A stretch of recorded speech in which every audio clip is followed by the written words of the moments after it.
ಅಯ್ಯೋ ಅತ್ತೆ, ಗಾಬರಿ ಆಗ್ಬಿಡಿ, ಅಂಥದ್ದೇನೂ ಆಗಿಲ್ಲ. ಎರಡು ಕುಟುಂಬದವರು ಮುಖ್ಯವಾದವರೆಲ್ಲ ಬಂದಿದ್ದಾರಲ್ಲ. ಎಲ್ಲರೂ ಬಂದಿದ್ದಾರೆ. ಒಳ್ಳೆ ಸಮಯ ಮೀರೋದಕ್ಕೆ ಮುಂಚೆ ಶುಭ ಕಾರ್ಯ ಮಾಡಿ ಮುಗಿಸೋಣ. ಎಲ್ಲಿ ಬಂದಿದ್ದಾರೆ ಅತ್ತೆ? ಮುಖ್ಯವಾದವ್ರು ಇನ್ನೂ ಬಂದೇ ಇಲ್ವಲ್ಲ. ನೀವು ಯಾರ ಬಗ್ಗೆ ಹೇಳ್ತಾ ಇದ್ದೀರಾ? ಮಾವ, ನೀವು ಮರ್ತಿರ್ಬೋದು, ಆದರೆ ಜೊತೆಗೆ ಬೆಳೆದಿರೋ ಇವರಿಬ್ರು ಹೇಗೆ ಮರೆಯೋದಿಕ್ಕೆ ಸಾಧ್ಯ ಹೇಳಿ?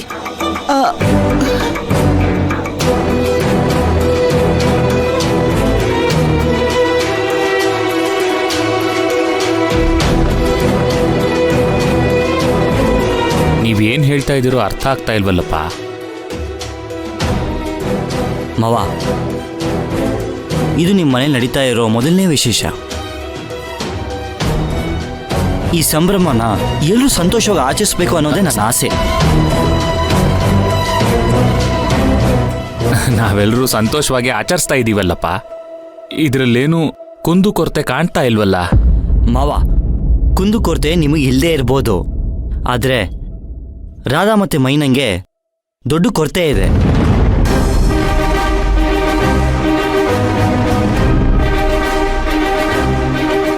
ದೀಪಕ್, ಉಂಗುರ ಎಲ್ಲ ಬದಲಾಯಿಸ್ಕೊಂಡಾಯ್ತು, ಇನ್ನೇನು ಅರಿಶಿಣ ಶಾಸ್ತ್ರ ಶುರು ಮಾಡಬೇಕು.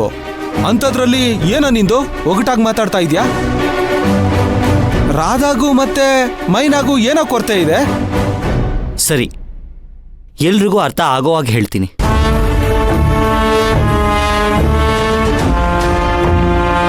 ರಾಧನ್ ಜೊತೆ ಬೆಳೆದಿರೋ ತಮ್ಮ ಸಿದ್ದು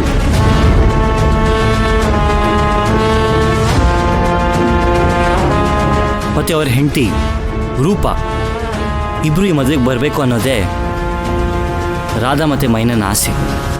ಇದು ಬರೀ ಅವ್ರ ಆಸೆ ಅಲ್ಲ, ನನ್ನ ಆಸೆ ಕೂಡ.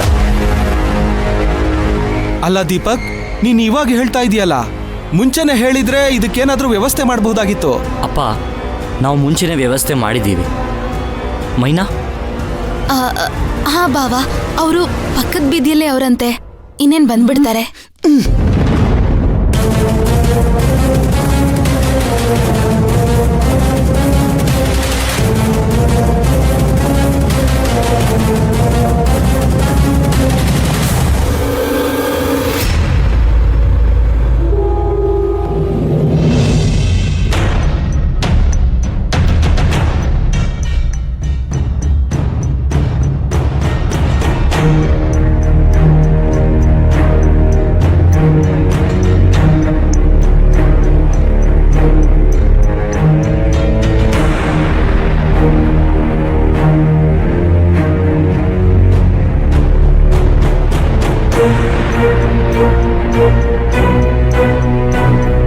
ಸಿದ್ದು ಅವರೇ, ಏನಾಯ್ತು?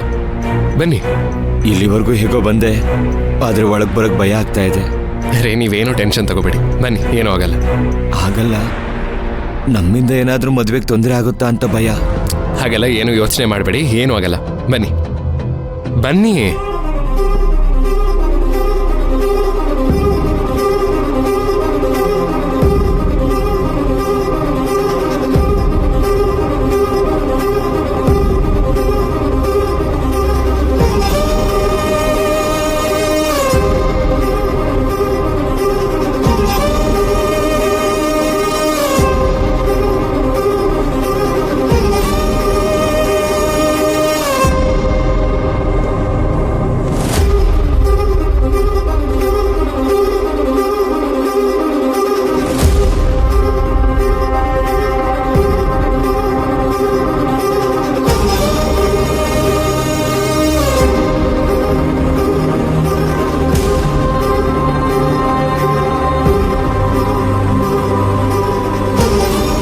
ನಮಸ್ತೆ.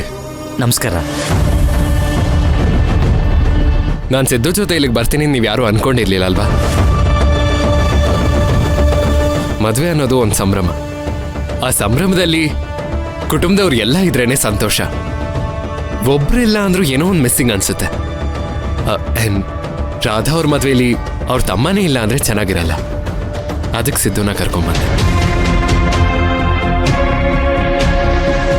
ಅಂಕಲ್, ದಯವಿಟ್ಟು ಹಳೆದನ್ನೆಲ್ಲ ಮರೆತು ಸಿದ್ದು ಮತ್ತೆ ಅವ್ರ ಹೆಂಡ್ತಿನ ಪ್ರೀತಿಯಿಂದ ಸ್ವೀಕರಿಸಿ. ಪುಷ್ಪಕ್ ಸರ್, ನಿಮ್ಮ ಬಗ್ಗೆ ನನಗೆ ತುಂಬ ಗೌರವ ಇದೆ ಸ್ವಾಮಿ. ಆದ್ರೆ ನಿಮ್ಮನ್ನ ಇವತ್ತು ಬಾಯ್ ತುಂಬ ಬನ್ನಿ ಅಂತ ಕರೆಯಕ್ಕಾಗದೇ ಇರೋಂಗ್ ಮಾಡ್ಕೊತಾ ಇದ್ದೀರಾ. ಮದುವೆಗೆ ಬಂದವರು ಮರೆಯಲಾಗದ ಉಡುಗೊರೆ ಕೊಟ್ಬಿಟ್ಟು ಹೋಗ್ತಾರೆ. ನಾವು ಯಾವುದನ್ನ ಮರಿಬೇಕು ಅಂತ ಇದ್ವೋ ಅಂತ ಉಡುಗೊರೆನ ತಕೊಂಬಂದವ್ರೆ. ನಾನೇ ಉಡುಗೊರೆನ ಒಪ್ಕೊಳಕ್ಕಿಲ್ಲಪ್ಪ, ಒಪ್ಕೊಳಕ್ಕಿಲ್ಲ.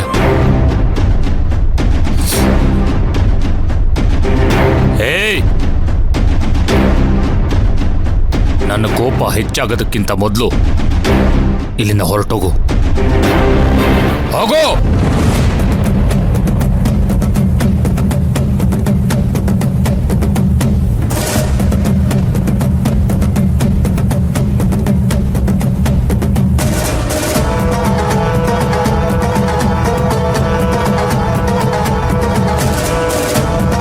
ಮಾವ, ನಾನು ವಯಸ್ಸಲ್ಲಿ ನಿಮ್ಗಿಂತ ಚಿಕ್ಕೋನು.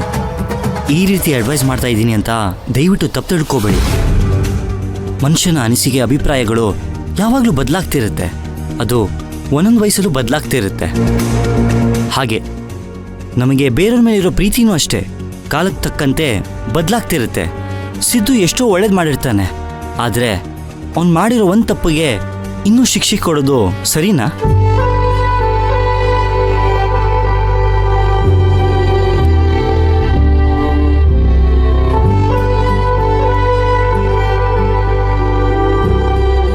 ಮಾತು ಅಳಿಯಂದ್ರೆ ಬಹಳ ಒಳ್ಳೆ ಮಾತು. ಸಾವಿರಾರು ಒಳ್ಳೆ ಕೆಲಸ ಮಾಡಿರೋ ಮಹಾರಾಜರು ಒಂದೇ ಒಂದು ಸಣ್ಣ ತಪ್ಪಿನಿಂದ ಮಣ್ಣಲ್ಲಿ ಮಣ್ಣಾಗಿ ಹೋಗಿದ್ದಾರೆ. ಇವನ ಒಂದು ತಪ್ಪಿನಿಂದ ನಮ್ಮ ಇಡೀ ಕುಟುಂಬ ಮಣ್ಣಲ್ಲಿ ಮಣ್ಣಾಗಿ ಹೋಗ್ತಿತ್ತು. ಇಂಥವನ್ನ ನಾನು ಕ್ಷಮಿಸ್ಬೇಕಾ?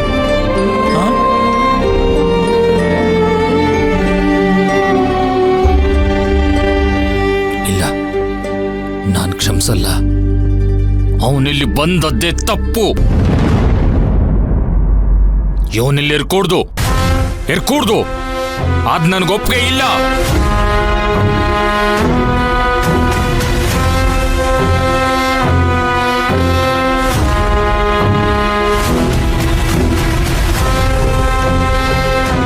ಮುತ್ತಣ್ಣವ್ರೆ,